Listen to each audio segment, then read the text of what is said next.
고향에도 다녀오시고 또 함께 가족들과 좋은 시간을 보내신 여러분, 이 자리에 나오셔서 참으로 환영합니다. 이 안식일을 통하여 하나님이 우리 모두에게 귀하고 복된 은혜를 가득 부어주시기를 주님 이름으로 축원합니다. 우리는 지난 시간에 다니엘서를 통해서 왜 짐승들이 이 땅에 등장하게 되었는가, 다시 말해서 세속적인 이 세상 나라들이 하나님의 자녀들을 그렇게 괴롭게 하고 잡아가고 일도 시키고 고통스럽게 했는가. 그 이유가 무엇임을 여러분이 보셨습니까? 하나님의 자녀들이 무엇이었습니까? 순종이었습니까? 불순종이었습니까? 하나님의 말씀에 불순종했기에 하나님의 자녀들이 그렇게 무참히 잡혀간 모습들을 보게 됩니다. 그것이 어디 나온가 하면 레위기 26장, 신명기 28장, 호세아 13장에 걸쳐서 세 번에 걸쳐서 긴 말씀이 예언 가운데 나타나 있습니다. 자, 이것이 이스라엘 민족들이 불순종했을 때에 예언이 그대로 이루어졌음을 볼 때에 우리는 이 예언의 말씀을 보면서 우리는 우리와 우리 자녀들이 어떻게 해야 할지에 대하여 이 말씀을 통하여 지혜를 얻고 말씀을 따라 순종하는 우리 모두가 되기를 간절히 소원합니다. 유명한 역사학자 토인비는 이렇게 얘기를 합니다. 역사 속에서 교훈을 얻지 못하는 민족들은 꼭 멸망받을 것이다. 이 민족에 의해서 멸망을 당할 것이라 라고 말씀을 하고 있습니다. 마찬가지로 성경 속에서 하나님의 자녀들이 교훈을 받지 못한다면 우리의 미래가 어떠하겠습니까? 우리의 자녀들이 또 어떠하겠습니까? 그러므로 오늘 우리는 성경의 말씀이 우리에게 분명한데 그 분명한 말씀을 우리 마음에 잘 간직하심으로 늘 믿음으로 사시는 우리 모두가 되어서 하나님이 우리에게 주시고자 원하시는 귀한 은혜로 채우시기를 간절히 소원합니다. 오늘은 여러분들과 다 함께 작은 뿔에 대하여 좀 공부를 하도록 하겠습니다. 다니엘서 7장 7절과 8절, 우리 지난번 가을 대전도회 때 우리 권정영 목사님이 말씀을 주셨지만 우리가 말씀을 좀 더 생각하는 의미에서 우리 다니엘서 7장을 다시 좀 공부하도록 하겠습니다. 다니엘서 7장 7절 8절입니다. 말씀을 읽겠습니다. 시작. 내가 밤 이상 가운데 그 다음에 본 넷째 짐승은 무섭고 놀라우며 또 극히 강하고 또 큰 철 이가 있어서 먹고 부셔뜨리고 그 나머지를 발로 밟았으며 그 짐승은 전에 모든 짐승과 다르고 10뿔이 있으므로 내가 그 뿔을 유심히 보는 중 다른 작은 뿔이 그 사이에서 나더니 먼저 뿔 중에 셋이 그 앞에 뿌리까지 뽑혔고 이 작은 뿔에는 사람의 눈 같은 눈이 있고 또 입이 있어 큰 말을 하였느니라. 자, 여러분, 여기 이 넷째 짐승은 우리가 공부하기를 로마라고 말하고 있는데 이 로마 나라에 10뿔이 있었다라고 말씀을 하고 있습니다. 이 말씀과 대조되는 말씀이 있다면 2장인데 2장에서 발가락이 몇 개였다고 했습니까? 10이었다고 하죠. 여기 보니까 뭐가 있었습니까? 뿔이 있었다고 했습니다. 같은 이야기인 것입니다. 그런데 여기 7장 24절에 보면 이 10발가락 로마 다음에 작은 뿔이 일어나서 이렇게 말씀하고 있습니다. 새 왕을 복종시킬 것이며 이렇게 말씀을 하고 있어요. 그런데 이 작은 뿔은 어떤 속성을 가지고 있을까? 10뿔 다음에 일어난 작은 뿔은 어떠한 특징을 가지고 있을까? 첫 번째는 로마 제국으로부터 분리되어 나올 하나의 독립국가라는 것입니다. 어떤 국가? 독립국가다. 두 번째는 로마 제국의 영역 안에서 세워진 나라이다. 세 번째는 로마 제국이 멸망당하면서 세워진 나라이다. 마지막으로 이 나라는 언제까지 가는가? 다니엘서 2장에 참조를 해본다면 예수님이 재림하시는 그날까지 아주 오랫동안, 가장 긴 세월 동안 독립을 쟁취하고 세상을 좌지우지할 나라이다. 이런 나라가 있습니까? 없습니까? 이렇게 오랫동안 나라의 명목을 지킨 나라가 있습니까? 없습니까? 우리나라에 가장 오래 있었던 나라가 신라라고 그러는데 신라 천년이라고 그럽니다. 굉장히 오래된 나라죠, 그렇죠? 중국의 나라들 보면요 200년, 300년이 안 돼요. 우리나라에는 조선이 500년이고 고려가 500년이고 신라가 1000년이고 고구려도 뭐 한 5, 600년, 그 다음에 백제도 또 그거 같습니다. 그런데 가장 오래된 나라가 어느 나라고? 신라라는 나라입니다. 그런데 오늘 이 나라는 얼마 동안 존속할 것 같습니까? 여러분 놀랍게도 1800년 동안 여전히 존속하고 있는 나라입니다. 이렇게 오랫동안 있는 나라가 있습니까? 없습니까? 없어요. 자, 그런데 이 나라가 10분 위에서 세워진 나라라. 여러분이 잘 아는 것처럼 이 현대 나라를 보면 독일, 프랑크, 스위스, 포르투갈, 북아프리카 지역의 스페인에, 그 다음에 영국의 이태리에, 뭐 이러한 나라들과 있다가 또 다른 나라가 이렇게 싹 등장하게 되었습니다. 그런데 여기 작은 뿔의 신원에 대해서 말씀하기를 이 뿔이 참 희한한 모습을 보았습니다. 그 작은 뿔에는 사람의 눈 같은 눈이 있고 또 입이 있더라라고 말하면서 큰 말을 하더라. 그렇게 얘기를 하고 있습니다. 그런데 이 뿔에 대해서 기독교계에서는 안티오쿠스 에피파네스라고 얘기를 하고 어떤 사람들은 공산주의자라고 얘기를 하고 요 근래에 있는 뭐 바코드라고 얘기를 하고 어떤 사람은 뭐 크레디트 카드라고 얘기를 하고 또 어떤 사람은 뭐 이 손에 뭐 어떻게 해가지고 뭐 받는 뭐라 이렇게 얘기를 하는데 이것은 결코 아니라고 하는 사실입니다. 여러분 성경을 성경대로 해석을 해야 되는 것입니다. 비슷하다 해가지고 결코 아니라는 사실입니다. 여러분 어떤 사람이 그 사람의 신호를 밝히기 위해서는 분명히 모든 조건이 하나도 틀림없이 맞아야 그 사람인 것입니다. 그렇습니까? 그렇습니다. 여러분 강정일이가 제 와이프입니까? 그렇습니까? 그렇습니까? 맞습니다요? 그러면 저 강정일이 말고 숱한 강정일이가 많은데 거기 그 여자들이 다 저 와이프입니까? 아니죠. 아니에요. 여러분 강정일이가 제 와이프 된 강정일이가 딱 몇 명 있습니까? 한 명 있어요. 아이고 잘하십니다. 그 강정일이 누굽니까? 여러분 성남시, 경기도 성남시 수정구 신흥 1동체 104번지에 살아야 됩니다. 그리고 생년월일이 1959년 며칠 이게 다 맞아야 되는 거죠. 그죠?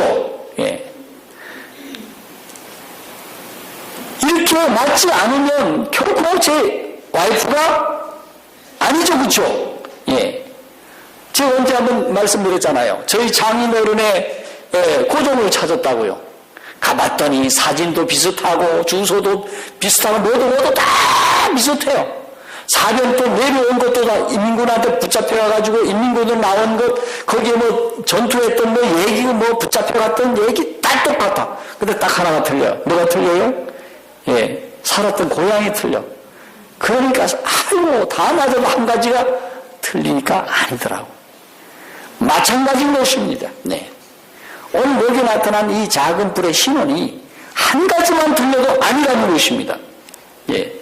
오늘 성경이 말하고 있는 8가지의 신원조회에 충족해야 할 8가지의 신원조회를 살펴보면 작은 뿔이 나오는 장소가 어딘지 이것부터 맞아야 되는 것입니다. 어디서부터 나와야 되는 겁니까?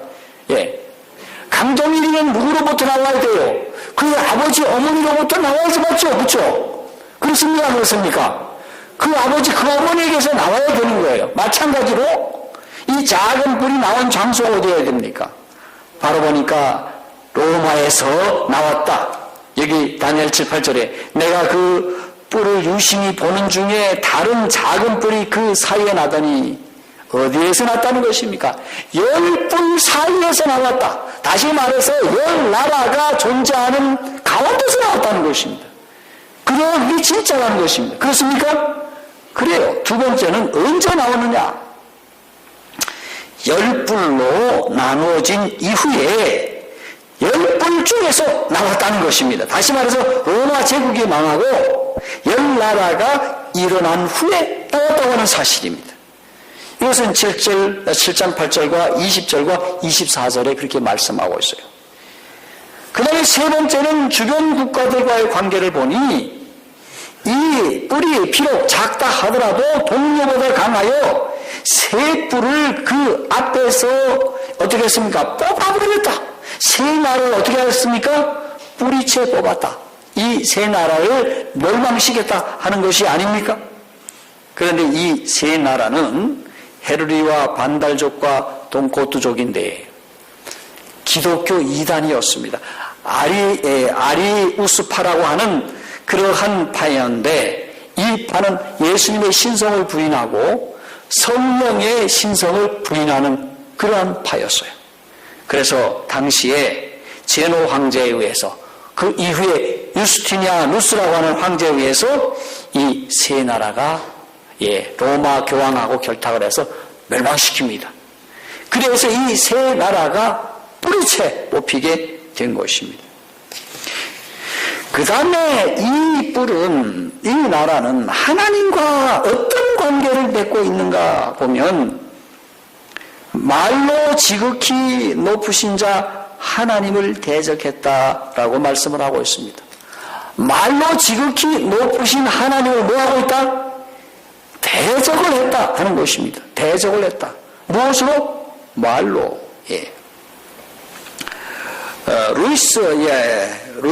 루이시 페레아스라고 하는 사람이 쓴 교황이라고 하는 책에는 이런 말이 있습니다.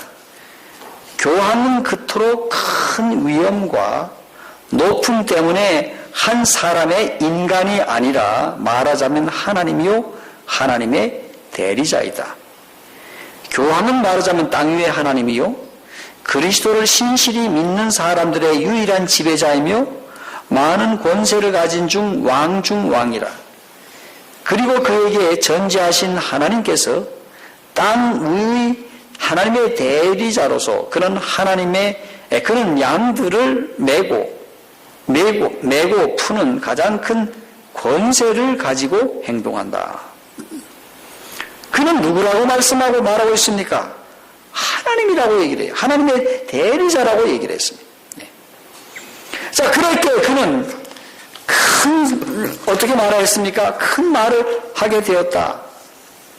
자, 여기에 대하여 사도 바울은 데살로니가후서 2장 3절로부터 7절에 보면 그 후미의 말씀이 이런 말씀이 있습니다. 저는 대적하는 자라.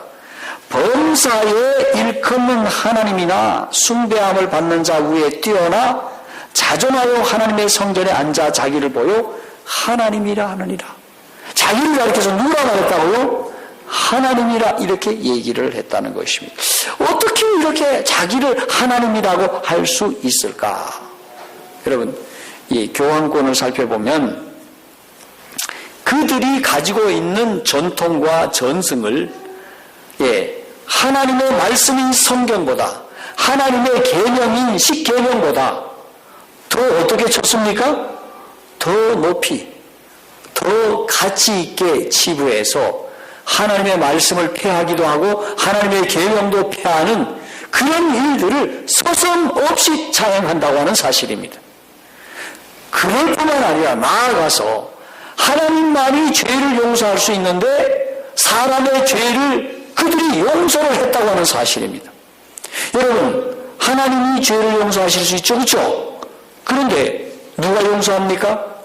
여러분들이 그분들에게 가면, 신부님들에게 고해성사를 하면 내가 내 죄를 용서하였노라 라고 교황의 대리자들에게 다 사죄권을 나눠줬어요. 뿐만 아니라 중세기에는 뭘 했습니까? 여러분이 잘 아는 것처럼 면죄부를 팔았어요. 면죄부를 팔았습니다. 면죄부를 사서 면죄부 안에, 그 돈 안에 동전이 땡그랑하고 떨어지는 순간 너의 죄가 용서되고, 심지어는 너의 아버지 죄도, 죽은 너의 아버지 죄도 용서되고, 죽은 할아버지 죄도 용서되고, 그 이전에 있었던 조상들의 죄도 다 용서되는 겁니다. 그 참 희한한 거죠, 그렇죠? 그렇게 뭘 팔았습니까? 면죄부를 팔았습니다. 이것이 바로 중세기에 있었던 일입니다. 그리고 마음에 들지 않으면 성경을 열심히 믿고 신실히 사는 사람이라 하더라도 잡아다가 족쳐서 그들에게 죄를 씌워서 그들을 종교 재판에서 이단이라고 하는 낙인을 찍어서 죽이기도 했습니다. 자, 이렇게 해서 죽은 사람들이 누구의 말에 의하면 600만이라고 얘기하고, 또 어떤 사람의 말에 의하면 3천만 내지 5천만이라고 얘기를 합니다. 여러분이 유대인들을 600만을 히틀러가 죽였다고 하지 않습니까? 그와 같은 만행이 중세기에 일어났습니다. 그래서 요한 바울 2세 교황은 개신교들을 향해서 죄송하다고 잘못했다고 그렇게 고백한 것이 아닙니까? 자, 이와 같은 권세를 갖고 있었어요. 그렇게 권세를 갖고 있은 이유가 뭡니까? 자기가 누구라는 것입니까? 또 다른 하나님이라는 것입니다. 하늘에 하나님이 있지만 이 땅에 또 누가 있다는 것입니까? 또 다른 하나님이라고 주장을 하는 것입니다. 자, 이것이 바로 그들의 주장인 것입니다. 그 다음에 법에 대해서 어떻게 했습니까? 때와 법을 변개코자 했다. 여러분 아시는 것처럼 십계명을 변경시킨 거 아닙니까? 우리는 어떻게 변경시키는지 다 알고 있지 않습니까? 여러분 바코드가 어떻게 이렇게 십계명을 변경시켰습니까? 여러분 지난번에 얘기하던 크레디트 카드 손에 표를 받는다면서 이게 어떻게 이렇게 법을 변경시켰습니까? 그건 다 아닙니다. 오직 홀로 어딥니까? 작은 뿌리, 바로 그 세력이라고 하는 것입니다. 자, 뿐만 아니라 그들은 어떻게 합니까? 중세기에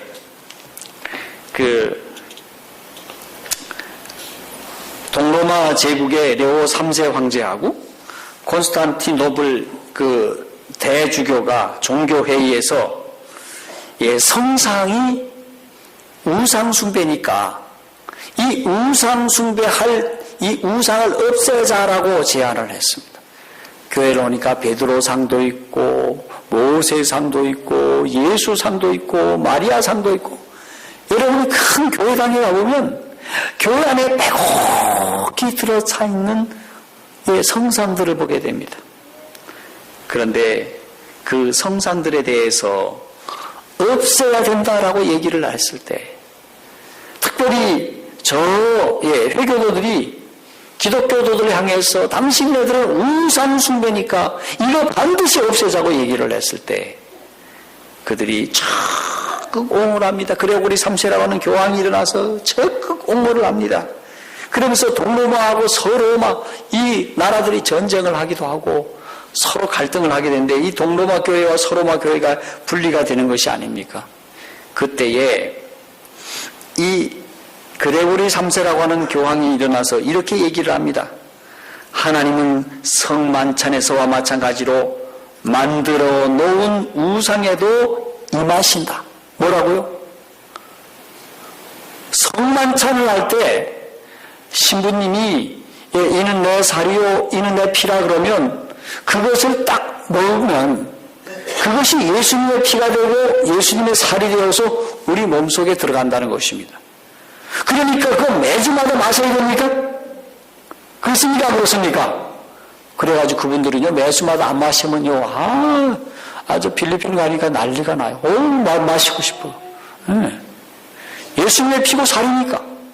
근데 재미있는 것은 그들이 만들어 놓은 성상에도 하나님이 임하신다 하는 것입니다. 성상에도 임하신다. 그래서요, 어디다 만들어 놓은 마리아가 눈물을 흘린다. 마리아가 이 땅에 뭐 했다는 겁니까? 그 마리아에게 현현 나타났다는 것입니다. 눈물을 흘린데 그분이 눈물을 한 번씩 흘리기만 하면 그 나라에 상스러운 일들이 일어난다는 겁니다. 그러니 그거를 보려고 사람들이 구름대같이 몰려가서 그걸 쳐다보고 있는 것입니다. 여러분, 이런 일들이 일어나고 있다는, 지금도 일어나고 있습니까? 지금도 있습니까? 지금도 있어요. 그런 일들을 하고 있어요. 자, 그래서 그 성상에도 하나님이 임하신데, 자, 이렇게 이야기를 하고 있는 것입니다. 자, 그런데 그들이 만들어 놓은 그 바티칸 대성당에도 보면 395개의 성상과 44개의 제대들이 이렇게 마치 불교 사원보다 훨씬, 여러분, 불교보다도 훨씬 더 멋진 성전에 더 멋진 이 형상들이 가득 차있고 그림도 기가 막히게 그려 있습니다. 여러분, 불교 이 절에 가서 그림 그린 걸 보다가 여러분이 서양 성당에 가서 그림 그린 걸 보면요, 어느 게 훨씬 잘 그렸습니까? 성당의 것이 잘 그린 것 같아요? 저 절에서 그려놓은 그림이 더 잘 그린 것 같아요? 게임이 안 돼요. 엄청 잘 그렸어요. 누가 그랬습니까? 미켈란젤로, 라파엘, 유명한 화가들이 기가 막히게 그려놓은 그러한 그림들이 거기에 있는 것입니다.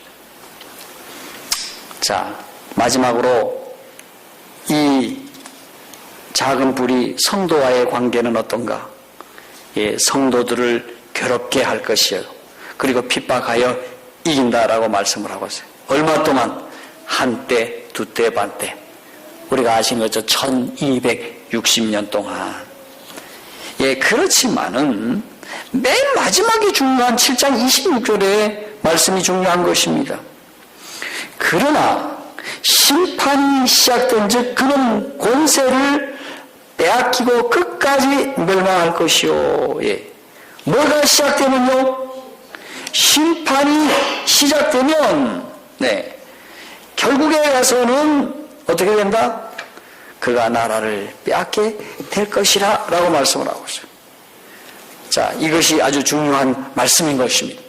오늘은 이 심판에 대해서 좀 이 얘기를 나눌까 하는 것입니다. 여기 다니엘서 7장 13절에 이런 말씀이 있어요. 내가 또 밤 이상 중에 보았는데 인자 같은 이가 하늘 구름을 타고 와서 예적부터 항상 계신 자에게 나와 그 앞에 인도되매. 자, 여기 보니 예적부터 항상 계신 자가 있고 또 지극히 높으신 자가 있어요. 두 분이 계신 걸 볼 수 있습니다. 그렇습니까? 그렇습니까? 그렇습니까? 그렇지요. 그렇죠. 근데 이 말씀은 인자 같으신 이는 우리는 누구라고 생각할 수 있습니까? 예수님이에요. 예수님. 그 다음에 또 예적부터 항상 계신 분은 누구시다? 하나님이시다. 이렇게 말씀할 수 있죠. 그렇죠? 네. 그렇다면 다니엘서 7장 22절에 보니 예적부터 계신 자가 와서 지극히 높으신 자의 성도를 위하여 시논하셨고 때가 이르매 성도가 나라를 얻었더라 라고 기록되어 있어요. 네. 그리고 7장 13절에 예적부터 항상 계신 자가 하나님이시면 그러면 지극히 높으신 자 누구십니까? 누구세요? 예적부터 항상 계신 이가 하나님이시면 지극히 높으신 자 누구세요? 누구예요? 당연히 예수님이야죠. 그렇습니까? 그런데 계시록 12장에 보면 군대 장관이신 예수님과 사단의 싸움을 우리가 볼 수 있는데, 하늘에서 사탄과 예수님과의 대쟁투를 한번 주목을 해보도록 하죠. 자, 대쟁투를 이사야 선지자는 다음과 같이 기록하고 있습니다. 여기 이사야 14장 12절로부터 14절의 말씀을 봅시다. 이사야 14장 12절 14절.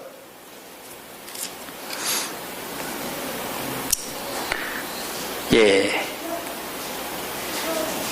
너 아침의 아들 계명성이요, 어찌 그리 하늘에서 떨어졌으며 너 열국을 엎은 자요, 어찌 그리 땅에 지켰는고. 내가 내 마음에 이르기를 내가 하늘에 올라 하나님의 뭇별 위에 나의 보좌를 높이리라. 내가 북극 지폐의 산 위에 좌정하리라. 가장 높은 구름에 올라 지극히 높은 자와 비기리라 하리라. 자, 이 말이 무엇입니까? 사탄이, 아침의 아들 계명성 사탄이 하늘에 올라서 그렇게 하나님께 대적을 했을 때에 그가 이렇게 쫓겨나게 되었지 않습니까? 자, 계시록 12장 7절로부터 9절의 말씀을 보면 이 대쟁투에서 사탄이 하늘에서 떨어져서 지구에 내려오게 되는데, 그는 하늘에서 지극히 높은 신분과 대결한 자로서 이 대결하신 분을 소개를 하고 있는데, 바로 미카엘을 소개하고 있는데, 미카엘은 누구라는 것입니까? 그리스도죠. 자, 그렇다면 옛적부터 항상 계신 자가 하나님이라면, 그러면 다니엘이 아버지 하나님을 보았을까요? 여러분, 다니엘이 하나님을 보았을까요? 여러분, 다니엘 7장 9절로 돌아갑니다. 다니엘 7장 9절의 말씀을 보면 내가 보았는데 이렇게 말씀하고 있죠. 그렇죠? 예. 왕자가 모이고 옛적부터 항상 계신 이가 좌정하셨는데 그 옷은 희기가 눈 같고 너희 털은 깨끗한 양털 같고 그 보좌는 불꽃이요 그 바퀴는 붙는 불이며. 자, 그렇다면 이 문장을 자세히 살펴보면 다니엘이 본 분은 누굽니까? 하나님을 보았다는 것입니다. 아니면 그는 예수 그리스도를 보았다는 것입니까? 뭘 보았다는 것입니까? 다니엘이 뭘 봤을까요? 근데 요한복음에서 예수님은 이렇게 말씀하고 있습니다. 본래 요한복음 1장 8절 18절에 하나님을 본 사람이 어떻다? 있다 없다? 없으되 아버지 품속에 있는 독생하신 하나님이 나타내셨느니라. 자, 하나님을 본 사람이 있어요 없어요?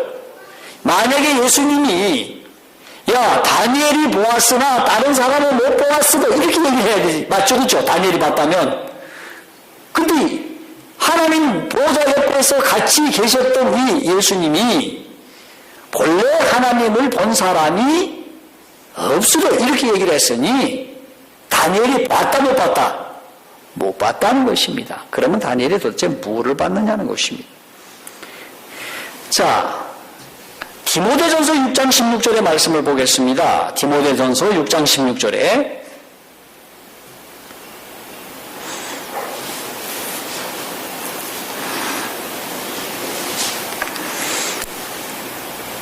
자, 보겠습니다. 시작. 오직 그에게만 죽지 아니함이 있고 가까이 가지 못할 빛에 거하시고 아무 사람도 보지 못하였고 또 볼 수 없는 자신이 그에게 존귀와 영원한 능력을 돌릴지어다. 아멘. 자, 그분을 가까이 가지 못할 어디에 거하시다? 어디에 거하시다고요? 빛에 거하시고, 그 다음에 아무 사람도 보지 못하였고 또 볼 수 없는 자신이 그에게 존귀와 영원한 능력을 돌릴지어다. 자, 이 말씀에 살아보서 하나님을 볼 수 없었고 또 볼 수 없다 하였습니다. 그렇다면 다니엘이 본 분은 누굴까? 다니엘 7장 9절에 본 분은 누구예요? 내가 보았는데 왕자가 놓이고 옛적부터 계시니가 좌정하였니 그 옷은 희귀한 눈 같고 그 머리털은 깨끗한 양의 털 같고 그 보좌는 불꽃이요 그 바퀴는 붙는 불이며 라고 표현한 이 모습을 참조해 볼 때 예수님을 묘사한 것임이 틀림없어요? 틀림없지 않습니까? 예수님이 틀림없는 거면 틀림없는 거예요. 그 예수님도 어떤 모습 하고 계셔요? 하나님의 모습. 다시 말해서 하나님이시라는 사실입니다. 아멘입니까? 하나님이시래요. 자, 그렇다면 다니엘 7장 9절의 내용은 어딘가 앞뒤가 맞지 않는 것처럼 보여요. 다니엘이 보았다는 분은 항상 옛적부터 항상 계신 자 아버지 하나님을 묘사를 하는데 예수님을 묘사하고 있다는 것은 우리를 좀 의아하게 하는 것이 아닙니까? 그렇습니까? 그런데 좀 의아하다 이런 생각이 들 것입니다. 우리는 그 수수께끼 같은 문제를 초기 문집을 통해서 해결할 수가 있어요. 초기 문집 54쪽에 이런 말씀이 있어요. 나는 한 보좌를 보았는데 그 위에는 아버지와 아들이 앉아 계셨다. 누가 계셨다? 아버지와 아들이 앉아 계셨다. 나는 예수님의 영모를 바라보고 그분의 자애로운 모습에 감탄했다. 예수님은 보기만 해도 어때? 감탄이 나오는 분이에요. 보기만 해도. 그래 우리 예수님이 얼마나 참 좋은 분이에요. 그렇죠? 보기만 해도 감탄해. 그런데 아버지의 형상은 뵐 수 없었는데 뭐 했다고? 뵐 수 없었는데 그것은 영광으로 번쩍이는 구름이 그분을 덮고 있었기 때문이다. 아까 디모데전서 6장 16절의 말씀과 같은 말씀입니까? 같은 말씀입니까? 같은 말씀이에요. 가까이 가지 못할 빛에 거하시고 화이트는 번쩍이는 구름이 그분을 덮고 있었다고 말씀했어요. 영광으로 번쩍이는. 왜 그랬을까? 왜 구름으로 하나님께서 두르셨을까? 빛이 막 솟아나고 구름으로 두르셨을까? 엘렌 와이트 죽습니다. 선지자 노릇을 선지자 잘 키워놨는데 죽이면 안 되겠죠, 그렇죠? 그래서 구름으로 두르시고 영광 가운데 덮여 계셨습니다. 나는 예수님께 아버지께서도 그분과 같은 모습인지 물었다. 그래서 예수님, 아버지 하나님도 예수님과 같은 모습을 하고 계십니까? 이렇게 물었다는 얘기입니다. 그림이 뭐라고 말씀하고 있는가 하니 그분은 다시 말해서 예수님이에요. 아버지께서도 당신과 같은 형상을 하고 계시라고 하셨다. 뭐라고요? 예수님도 누구와 같은 형상을 하고 계시다? 아버지와 같은 형상을 하고 계시다. 그 다음에 그러나 내가 볼 수 없는 것은 만일 내가 그분의 영광을 한 번 바라본다면 너는 살아남지 못하게 될 것이기 때문이다 라고 말씀하셨다. 아닙니까? 그렇군요. 그렇죠? 초기 문집 91쪽에는 또 이런 말씀을 하고 있어요. 나는 아버지를 두르고 있는 영광으로 빛나는 구름에 대하여 묘사하면서 그분의 형상은 볼 수 없었다고 말했다. 나는 또한 아버지께서 보좌에 일어나시는 것을 보았다고 말한 바가 있다. 아버지께서는 빛과 영광으로 둘리워 있었으므로 그분의 몸을 볼 수 없었으나 나는 그분이 하나님 아버지이심을 알았고 그분에게서부터 이러한 빛과 영광이 발산되어 나오는 것을 알았다. 이 빛과 영광에 둘린 물체가 보좌에 일어나는 것을 보고 나는 아버지께서 움직이고 계심을 알았으며 그래서 아버지께서 일어서신 것을 보았다고 말한 것이다. 그분의 찬란한 영광과 찬란하심을 나는 결코 직접 볼 수 없었는데 이는 그분을 보고 살 자가 아무도 없기 때문이다. 단지 나는 그분을 두르고 있는 빛과 영광만을 보았을 뿐이었다. 이해가 되셨습니까? 이해가 되셨어요.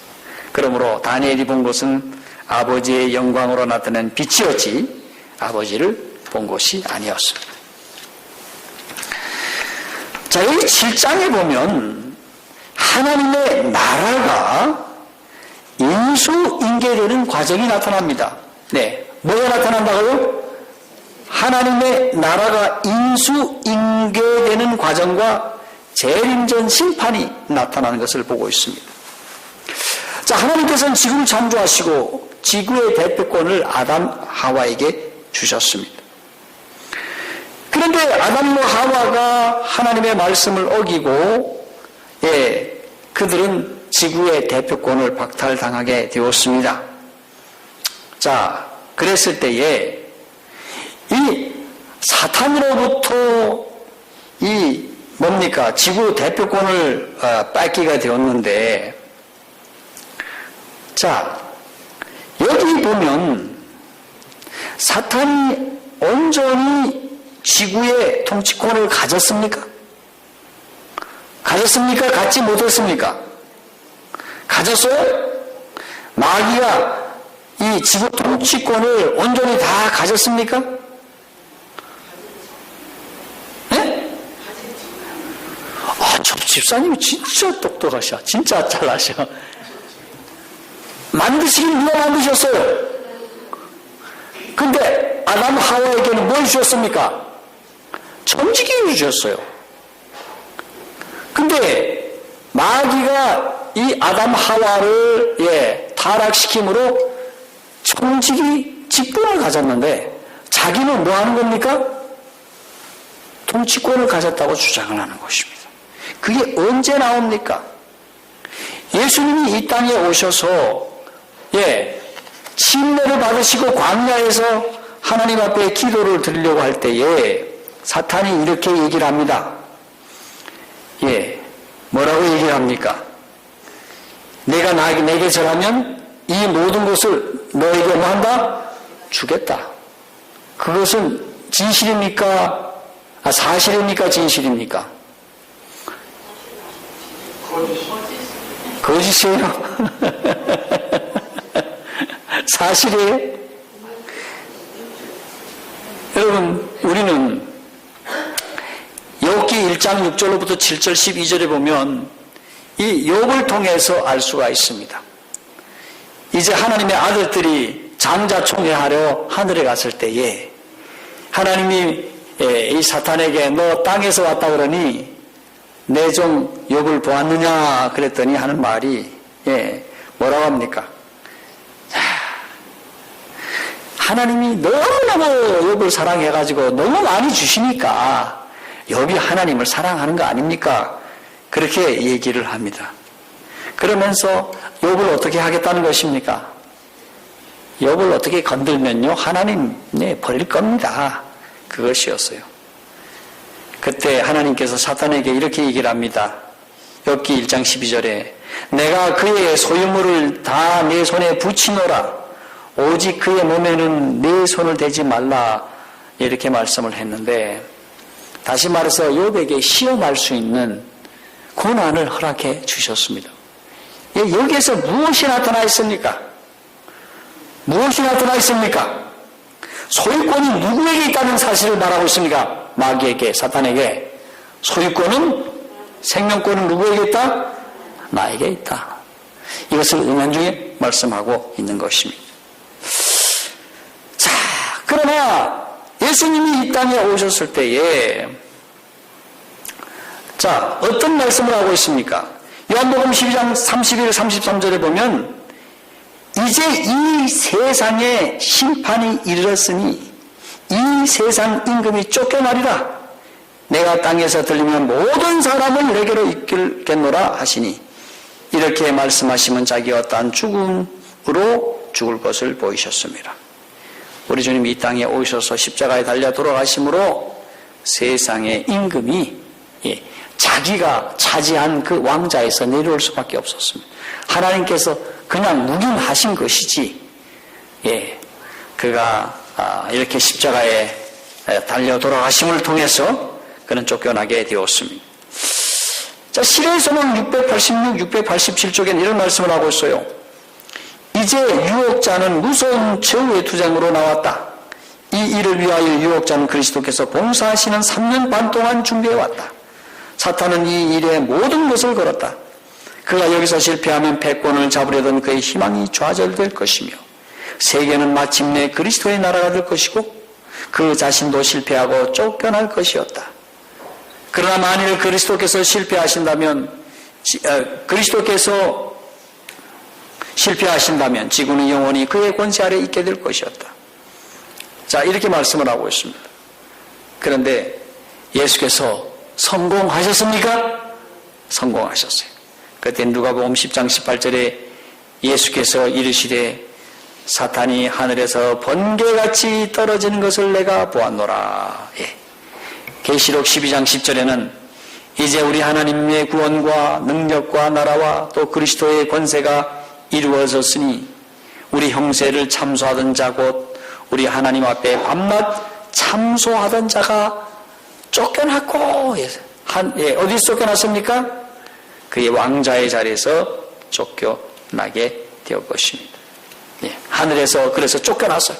더 이상 장자청녀의 지구 대표자의 자리 보좌에서 쫓겨났던 것입니다. 자, 이렇게 되어서 그는 더 이상 하늘에 갈 수가 없고 더 이상 지구 밖으로 나올 수가 없게 되었습니다. 지구 밖으로 나오지 못하도록 하나님께서 어떻게 했습니까? 갇히도록 했던 것입니다. 자, 예수께서 십자가에 달려 돌아가실 때에 사탄은 무엇을 느꼈는가? 시의 소망 762쪽에 보면 사탄은 자기의 가면이 벗겨진 것을 알았다 했습니다. 그의 행적은 타락하지 않은 천사들과 하늘 온 우주 앞에 공개되었다. 그는 살인자임이 판명되었다. 하나님의 아들의 피를 흘림으로써 그는 하늘 존재들의 동정을 더 이상 받을 수 없게 되었다. 그때부터 그의 사업은 제한되었다. 제한받았다. 그렇게 얘기를 했어요. 어디로 제한되었을까요?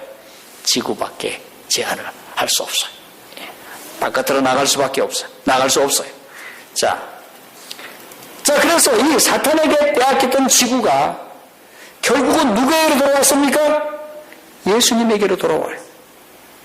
그런데 이 다니엘서의 말씀을 보면 이 7장 4절로부터 7절에 보면 네 나라가 출현을 합니다. 그리고 이 네 나라가 출현한 다음에 10뿔을 가진 그런 나라가 일어났다가 작은 뿔이 일어나서 이 작은 뿔이 성도들을 오랜 세월 동안 괴롭힙니다. 그러나 우리 예수님의 재림 전에 무엇을 하겠다고 말씀하고 있습니까? 심판이 있겠다고 말씀하고 있어요. 심판이 있겠다. 그렇게 된 다음에 맨 마지막에 성도들이 무엇을 얻겠다고 말씀하고 있습니까? 다니엘서 2장과 7장에서 성도들이 뭘 얻는다? 나라를 얻는다. 그러므로 나라를 누가 다스릴 것입니까? 하나님의 자녀들이 이 세상 나라를 다스리게 될 것이라는 것입니다. 이 나라를 다스릴 것이다. 이것이 바로 이 지구 통치권에 관한 이 인수 과정이 되는 것입니다. 자, 그래서 결국은 누가 와서 이 세상을 다스리게 될까요? 옛적부터 항상 계신 이가 와서 지극히 높으신 자의 성도를 위하여 신원하였고 때가 이름에 성도가 나라를 얻었더라. 7장 22절. 누가 나라를 얻었어요? 성도가 나라를 얻었더라. 자, 우리가 위에서 알아야 할 것은 재판은 성도를 위한 재판이라. 지난번에 권정희 목사님도 말씀했지만 성도를 위한 재판이라는 사실입니다. 심판은 성도를 위한 심판이라는 것입니다. 심판이 시작되자 그의 권세는 빼앗기고 끝까지 멸망할 것이요 라고 다니엘 7장 26절에 말씀을 하고 있습니다. 드디어 하나님의 자녀들이 나라를 얻게 될 것입니다. 여러분, 이것이 바로 오늘 다니엘 7장이 말씀하고 있어요. 여러분, 1장 7장 1절에부터 무슨 얘기가 납니까? 바벨론 왕 벨사살 원년에 나라 얘기고 왕 얘기입니다. 그렇습니까? 나라에 관한 얘기입니다. 짐승도 다 무엇이었습니까? 나라에 관한 얘기였습니다. 그런데 맨 마지막에 나오는 27절의 말씀도 무엇입니까? 나라에 관한 것입니다. 그 나라는 누구의 나라일까요? 그리스도의 나라입니다. 주님이 다스릴 그 나라가 성도들에게 어떻게 된다? 주어진다는 사실입니다. 그래서 예수님은 뭐라고 말씀하시고 있습니까? 너희는 먼저 그의 나라와 그의 의를 구하라. 그것을 뭐 하라는 것입니까? 기도하라는 것입니다. 구하라는 말은 뭐 어디 가서 찾으라 그런 의미가 아니라 기도하라는 것입니다. 그 나라가 임하도록 기도하라는 사실입니다. 이 세상에 숱한 기도가 있지만 먼저 뭐 하라는 것입니까? 예수님의 나라를 구하라는 것입니다. 아멘입니까? 네. 그러면 이 모든 것은 하나님이 어떻게 하신다? 더해 주신다라고 말씀하고 있어요. 염려하지 말라. 다른 것 다 주님이 하나님이 다 더해 주실 터이니 먼저 어떻게 하라? 이 나라, 이 나라를 구하라는 사실입니다. 그래서 7장은 영적으로 나라에 대한 얘기입니다. 그 나라를 다 함께 구하셔서 여러분 그 나라에 꼭 들어가시는 우리 모두가 되기를 바라면서 오늘 말씀을 마치겠습니다.